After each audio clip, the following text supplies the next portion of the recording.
Imaginez ce scénario. Une crise majeure éclate, vous devez évacuer votre ville. Rapidement, vous réfléchissez. Où aller? Quelle destination est sûre? Votre premier réflexe, la campagne. Loin des villes dangereuses, un petit village tranquille.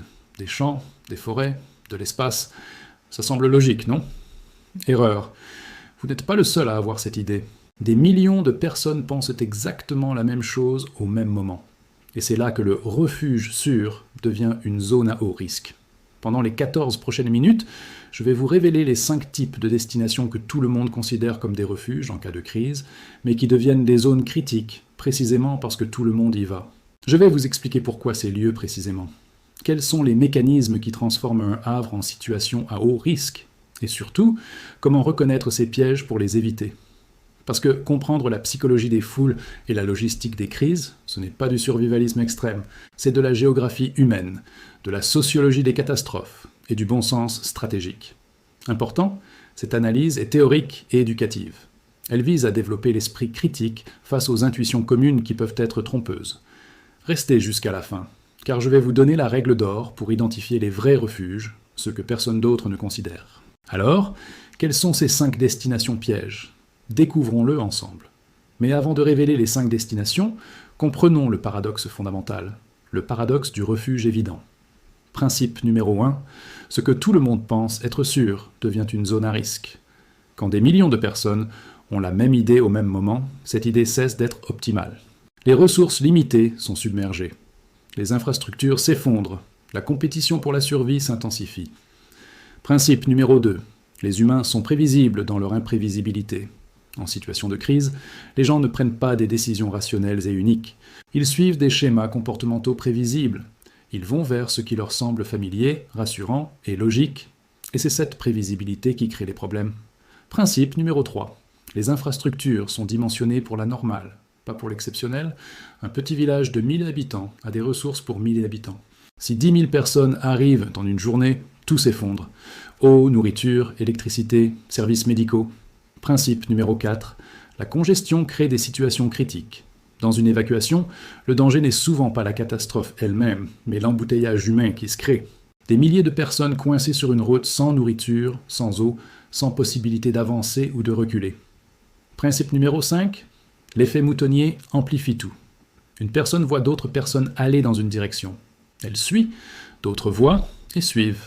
En quelques heures, une masse humaine incontrôlable se forme. Et personne ne sait vraiment pourquoi tout le monde va là. Avec ces principes en tête, examinons les 5 destinations pièges. Destination piège numéro 5, les petits villages de campagne isolés. C'est le réflexe classique. Fuyons la ville, allons à la campagne, dans un petit village tranquille. Pourquoi c'est un piège? Raison numéro 1. Tout le monde a cette idée. Les citadins idéalisent la campagne.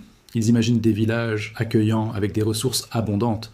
En réalité, des centaines de milliers de citadins convergent simultanément vers les zones rurales proches. Raison numéro 2, les villages n'ont pas les ressources. Un village de 500 habitants a une petite épicerie, une boulangerie, une station-service. Ces ressources sont épuisées en quelques heures par l'afflux. Il n'y a pas de supermarché, pas de stations-service multiples, pas de pharmacie bien approvisionnée. Raison numéro 3, les routes rurales deviennent des goulots d'étranglement.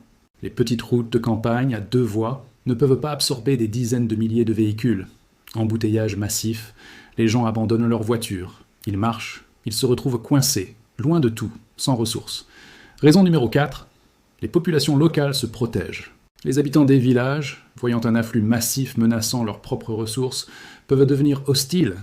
Ils barricadent, ils refusent l'accès, ils défendent ce qu'ils ont. Cela crée des confrontations.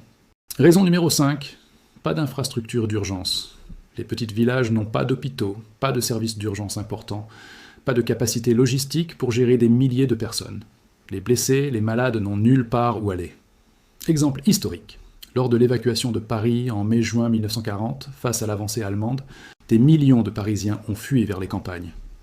Les petits villages du sud de Paris ont été submergés. Les routes étaient bloquées par des colonnes interminables de réfugiés. De nombreuses victimes ont été recensées, non pas des bombardements, mais de l'épuisement, de la faim et du manque d'eau sur les routes congestionnées. Leçon. Les petits villages isolés semblent sûrs, mais deviennent des pièges quand des masses urbaines y convergent. Destination piège numéro 4, les zones montagneuses et forestières. Autre réflexe commun, allons dans les montagnes, dans les forêts. La nature nous protégera. Pourquoi c'est un piège? Raison numéro 1. Accès limité. Sortie impossible. Les zones de montagneuses ont peu de routes. Quelques axes principaux, des cols, des vallées étroites.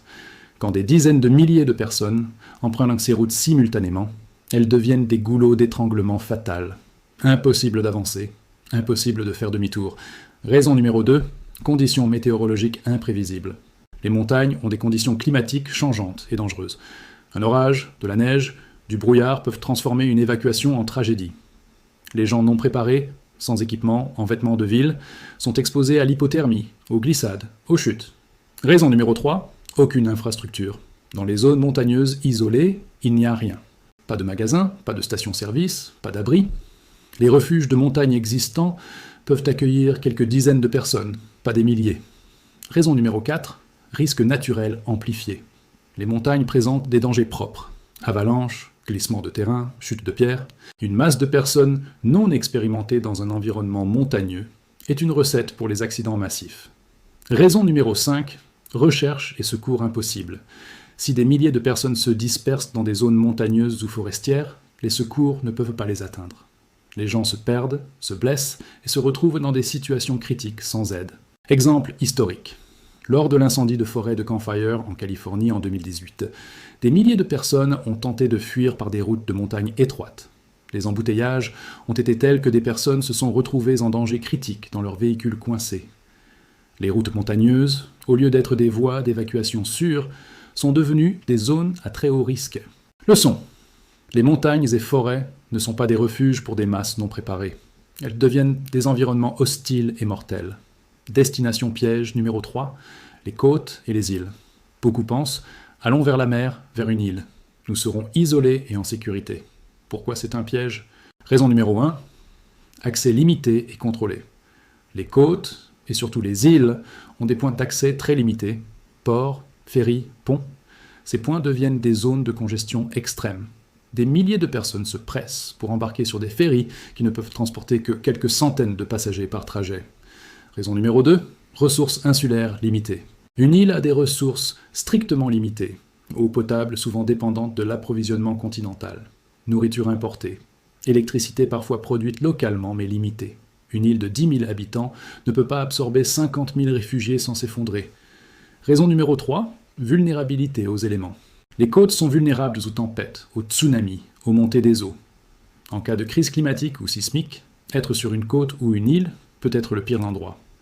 Raison numéro 4, pas d'échappatoire. Sur une île, si la situation se dégrade, vous êtes coincé. Pas de route de fuite terrestre. Vous dépendez des bateaux pour partir. Si les bateaux ne viennent plus, ou si la mer est trop dangereuse, vous êtes piégé. Raison numéro 5, conflit pour les ressources. Sur une île surpeuplée de réfugiés, les ressources s'épuisent rapidement. Eau rationnée, nourriture rare. Les tensions montent, les conflits éclatent.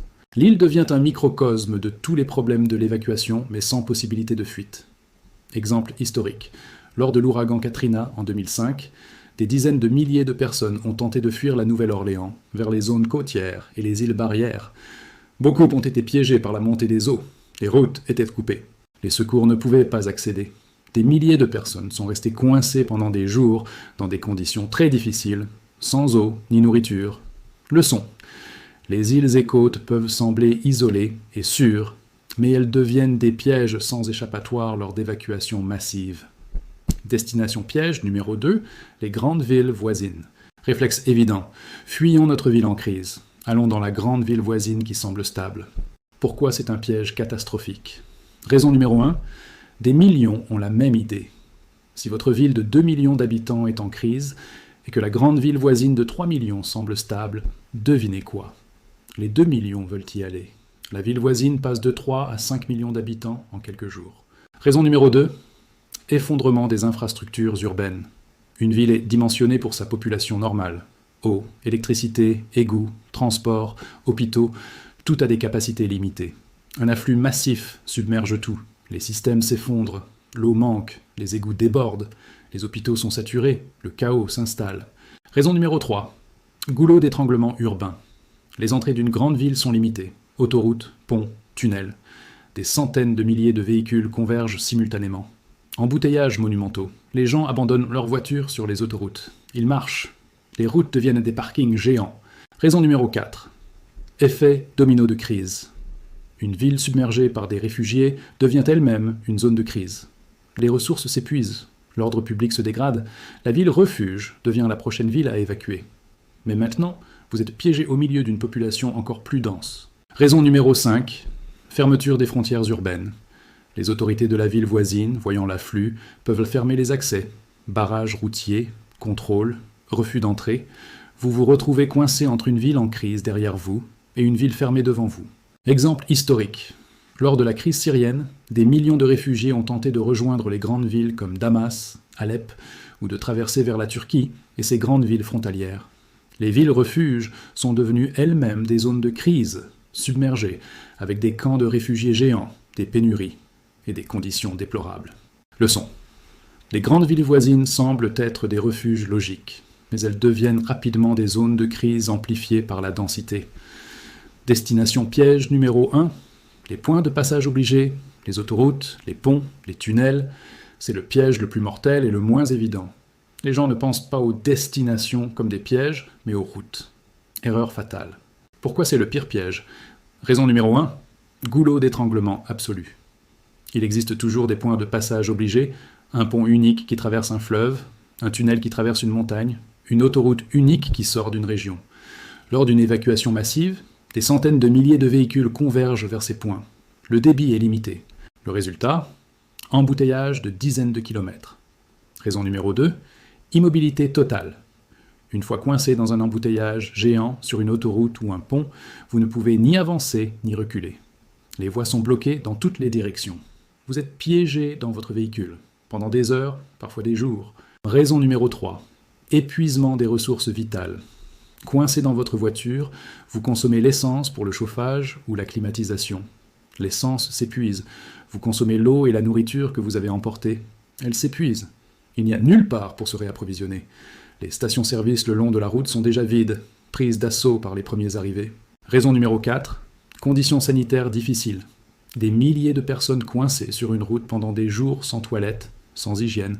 Les maladies se propagent. Les personnes âgées, les malades chroniques, les enfants souffrent particulièrement. Les situations deviennent critiques. Raison numéro 5. Vulnérabilité absolue. Sur une autoroute ou un pont, vous êtes complètement exposé. Pas d'abri. Si le temps se dégrade, vous êtes vulnérable. Si la situation sécuritaire se dégrade, vous êtes une cible facile. Si un incident se produit sur le pont ou dans le tunnel, vous êtes piégé sans échappatoire. Raison numéro 6. Effet panique et accident en chaîne. Dans une situation de congestion extrême, la panique monte. Les gens tentent des manœuvres désespérées. Accident. Les accidents bloquent encore plus la route. Les secours ne peuvent pas accéder. Les blessés ne peuvent pas être pris en charge rapidement. Exemple historique le plus frappant. Lors de l'évacuation de Houston face à l'ouragan Rita en 2005, plus de 2 millions de personnes ont tenté d'évacuer simultanément.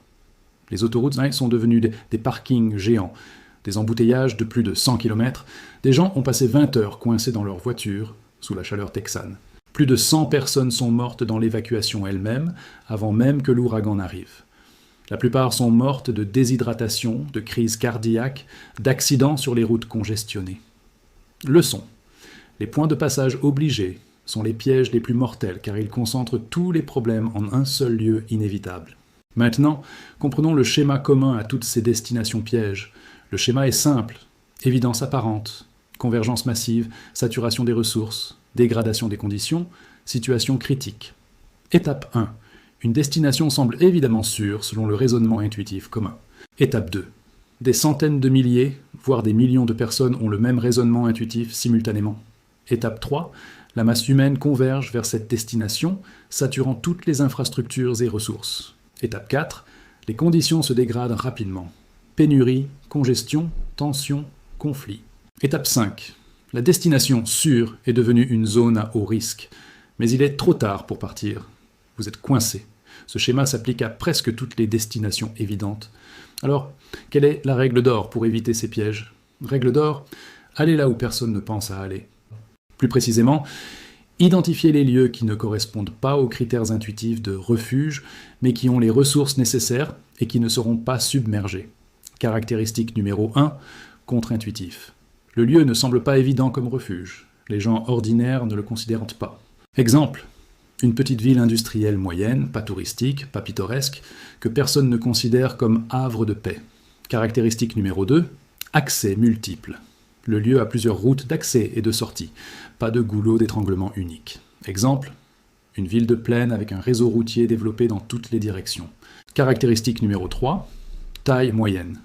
Assez grand pour avoir des ressources, supermarchés, hôpitaux, stations-service, assez petit pour ne pas attirer les masses. Exemple, ville de 20 à 50 000 habitants. Caractéristique numéro 4, autosuffisance locale. La région autour a une agriculture locale, des sources d'eau, une production énergétique locale. Elle n'est pas entièrement dépendante de chaînes d'approvisionnement externes. Caractéristique numéro 5, loin des axes majeurs, pas sur les grandes autoroutes principales où tout le monde passe. Suffisamment à l'écart pour éviter les flux de masse. Exemple concret, au lieu de fuir vers un joli village de montagne touristique, considérez une petite ville agricole de plaine, avec plusieurs routes secondaires, quelques supermarchés, un hôpital local, mais aucun attrait touristique particulier. Personne n'y pense spontanément. C'est pour ça que c'est potentiellement sûr. Maintenant, parlons de ce qu'il ne faut absolument pas faire lors d'une évacuation. Erreur numéro 1. Suivre la masse. Si vous voyez des milliers de personnes aller dans une direction, votre instinct dit « suis-les, ils doivent savoir quelque chose ». C'est faux. La masse ne sait rien. Elle suit d'autres personnes qui suivent d'autres personnes. C'est l'aveugle qui guide l'aveugle. Résistez à cet instinct. Pensez indépendamment. Erreur numéro 2. Visez les lieux paradisiaques. Les endroits beaux, touristiques, pittoresques attirent tout le monde. C'est exactement là où vous ne devez pas aller. La beauté d'un lieu n'est pas corrélée à sa sécurité en situation de crise. Au contraire, elle attire les foules. Erreur numéro 3. Partir sans préparation. Beaucoup partent en panique, sans plan, sans ressources, sans destination précise. Ils épuisent leur essence, leur nourriture, et se retrouvent coincés. Avant de partir, ayez un plan B, C et D. Ayez des ressources pour tenir plusieurs jours sans réapprovisionnement. Erreur numéro 4. Sous-estimer les besoins. Les gens pensent qu'ils peuvent tenir avec un jerrycan d'essence et quelques bouteilles d'eau. En réalité, une évacuation peut prendre des jours, voire des semaines pour se stabiliser. Vous avez besoin de beaucoup plus que vous ne pensez. Erreur numéro 5.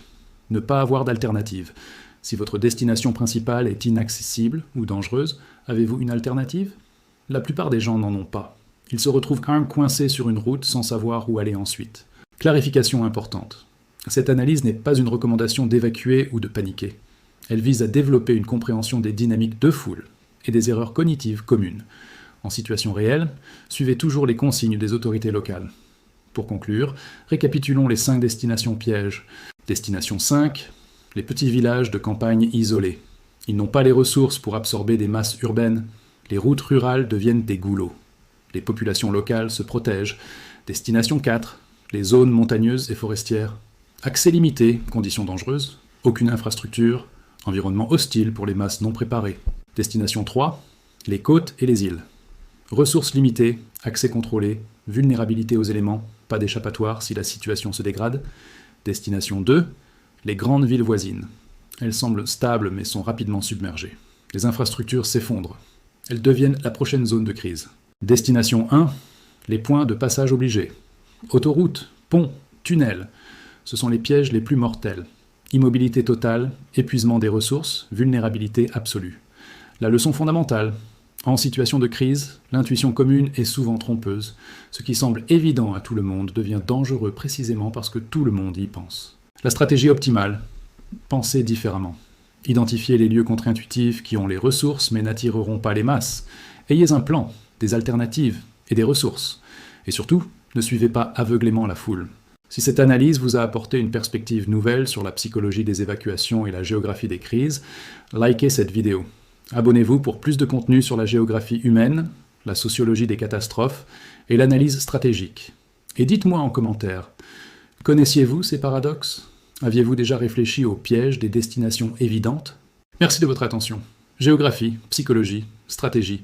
À très bientôt pour une nouvelle analyse. Cette vidéo présente une analyse théorique et éducative basée sur la géographie humaine, la sociologie des catastrophes et l'étude des comportements de foule lors d'évacuations historiques. Les exemples cités sont des faits historiques documentés. L'objectif est de développer l'esprit critique et la compréhension des dynamiques contre-intuitives en situation de crise. Cette analyse ne constitue ni une prédiction de catastrophe imminente, ni une recommandation d'évacuation. En situation réelle d'urgence, suivez toujours les consignes officielles des autorités locales et des services d'urgence.